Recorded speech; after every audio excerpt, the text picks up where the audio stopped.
দোস্ত ধোনি স্যার আজকে ছুটিতে। কি?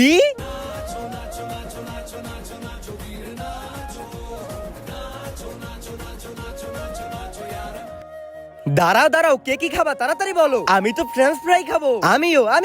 ঠিক আছে, সবার জন্য ফ্রেঞ্চ ফ্রাই অর্ডার করতেছি। ভাইয়া তাড়াতাড়ি একটা ফ্রেঞ্চ ফ্রাই নিয়ে আসো। ভাইয়া আপনাদের পার্সেল। ও মাই ফ্রেঞ্চ ফ্রাই। দাঁড়াও দাঁড়াও দাঁড়াও।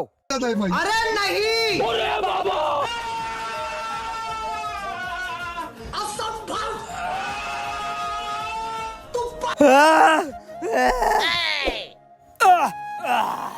ওরে বাবা রে, এটা কি হলো? চলো চলো আমরা যাই এখান থেকে। তার আগে তুমি যদি অনেকগুলো টাকা চাও তাইলে লাইক করো, আর যদি মাকে চাও তাইলে লাইক সাবস্ক্রাইব দুটোই করো, আর কমেন্টে বলো তুমি কোনটা চাও। ওরে বাবা রে, আমি সরি। উফ, এবার আসবে আসল মজা।